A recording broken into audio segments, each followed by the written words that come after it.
Welcome back to Streamline Entertainment. It's Marvin speaking. If anyone's sending private messages, don't worry, your email will not be shown. Just to confirm, we're going to get into talking about Brandon.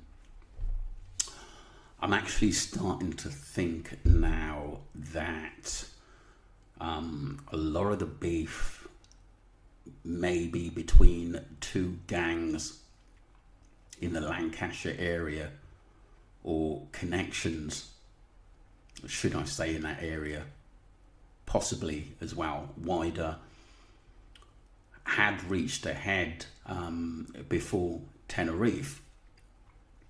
So what I've heard is someone messaged on the chat and said the beef started in the UK. Brandon had a fight with Leeburn over a bar of Coca-Cola. I think you know what that means. May the 26th to be precise. Brandon didn't pay for it. Then Brandon and Jay started on Lee. This is why it all happened. This is why it all happened. So I've actually messaged this person back to give me more details on what they know. I haven't got an email, but it seems this person could be from the area and knows the score of heard something. And don't forget, this altercation of Brandon taking a substance and not paying for it, it could result in a lot of money, and this could have carried on in actually Tenerife. What I've heard about this Liam is not a very, very nice character. There's a possibility he is linked to, or knows, should I say, Tom Hilton, and there's a lot of connections, a lot of people from the Lancashire area which actually know each other. I think this is a lot simpler, this case, than first thought, to be honest with you. But I'm still pinpointing why Jay was hurt and taken, or was Brandon possibly set up to do it to actually pay a debt? And they took Jay. I know it sounds bad, people, but it has to be discussed. So Liam Burns' influencer son Lee posts images of Cage Dad Just. It does make a lot of sense. I'm just going to blow this up quickly, people. This is a message from someone, I believe, online. Brandon fought Lee, and Lee flipped as Brandon slagged his daddy for being locked up, etc. Dre got involved. Brandon knows he was never missing. So this message backs up the recent message that I read out first. So let's read that again. Brandon fought Lee, and Lee flipped as Brandon slagging his daddy for being locked up, etc. Jay got involved. Brandon knows he was never missing. Oh, he does.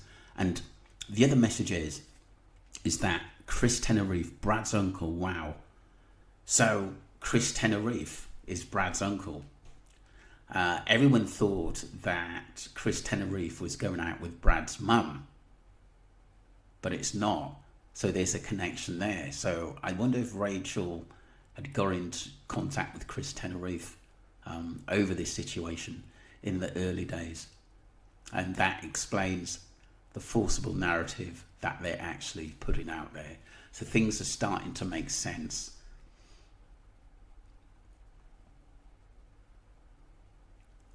So this person says this again, but I've highlighted the bits in the case you missed it.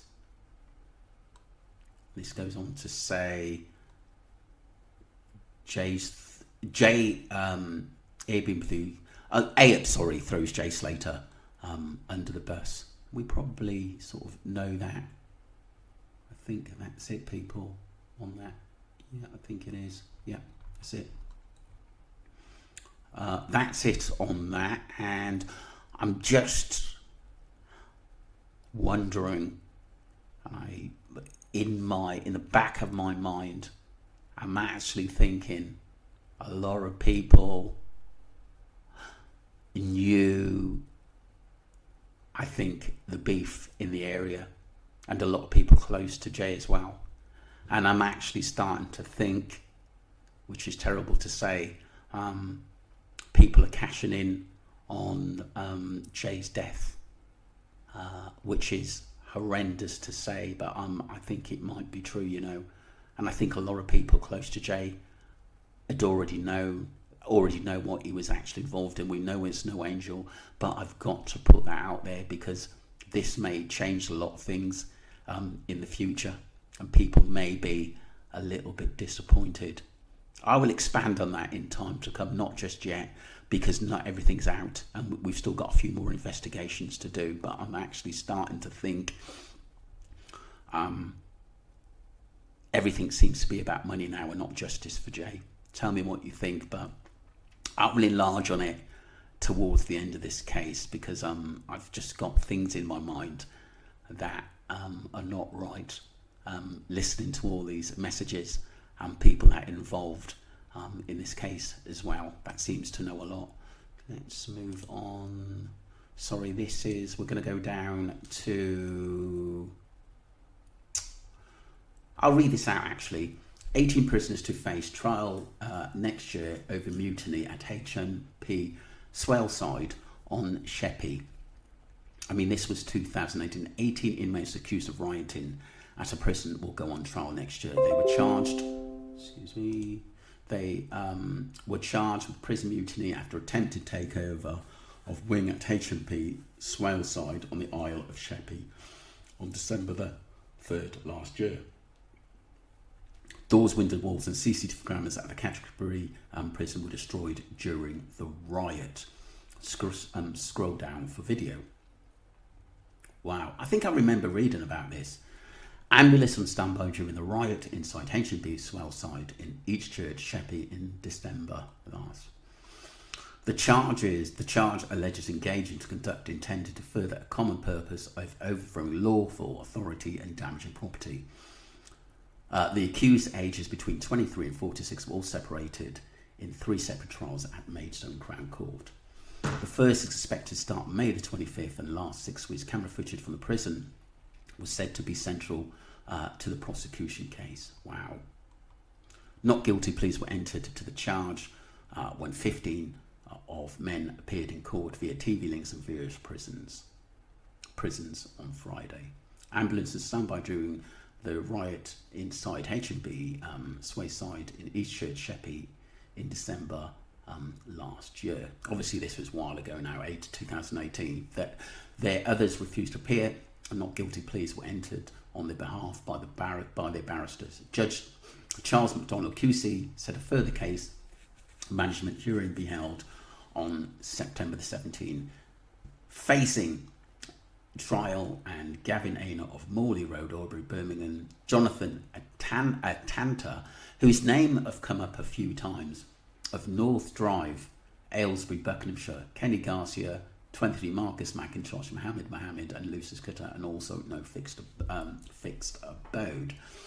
So why I read this out, this Jonathan Atanta has come up a few times. The remaining 12 accused also no fixed addresses.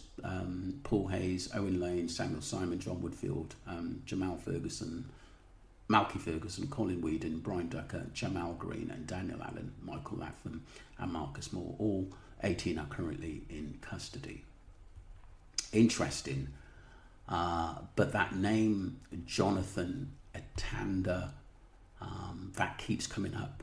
And obviously this person who sent the information to me keeps mentioning this Jonathan Nofu Atanda of 17 years, son of Murphy and Connie Nee Pheasant, born in Piatta on the 14th of July 1992, residing I think it's flat 2 Trafalgar buggy bar.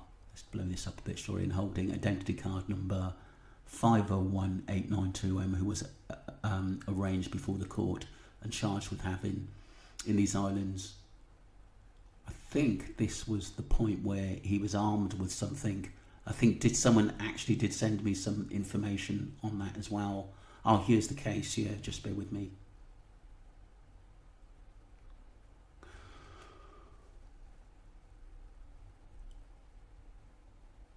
In the islands on the 10th of February 2010. The other thing I wanted to share as well is that apparently the private message have said that Ayub had this apartment, entire rental unit in Costa Ajiji, Spain. 4 guests, 2 bedrooms, 3 beds and 1 bathroom. So this actually tells me like this guy Ayub does move around a bit. And once again, thank you for that information as well, because like I said, someone may even remember seeing him in that area, and it may just ring a bell of any other information.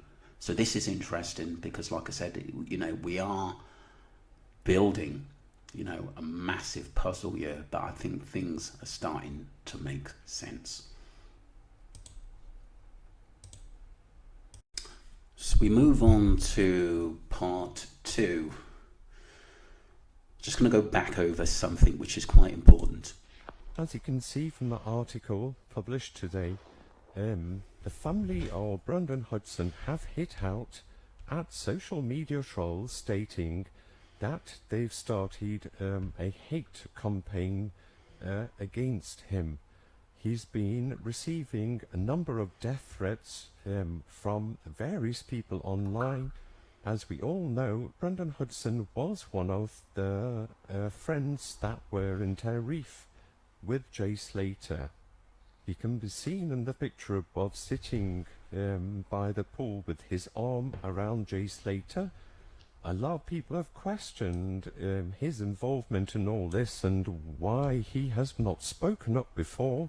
According to his family, there is absolutely no reason whatsoever as to whether he should speak to people online or not, or, you know, justify his actions in terms of what happened that night, or the night Jay Slater disappeared. According to the family, Brandon's working with the Spanish authorities. He's given their version of events to the Spanish authorities, and as far as they are concerned, nothing more needs to be said to the public or social media.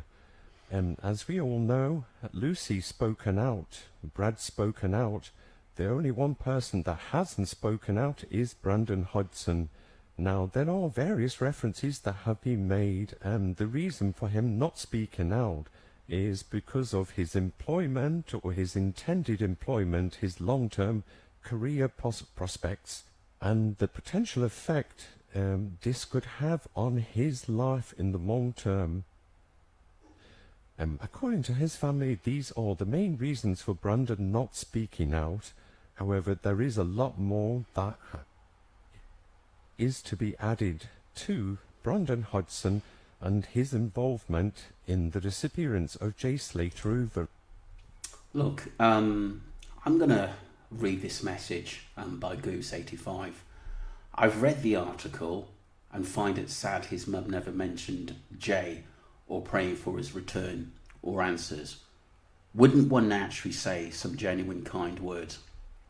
All she says is basically that her son Brandon, this is Brandon's mum talking, or put a statement out there that he's liaising with the police, and that's it. I'm going to be totally honest here. Brandon knows everything, and he is one of the reasons why Jay get murdered. And I'm not saying he actually was involved, but I think Jay, moving with him, has got Jay killed for something he did in his past. And sometimes when you follow people in the rugs game, it could be very, very dangerous, especially if he's gone off with someone else's goods and not paid for it. Let me know what you think, people. I do think we're starting to paint a picture why Brandon hasn't said anything.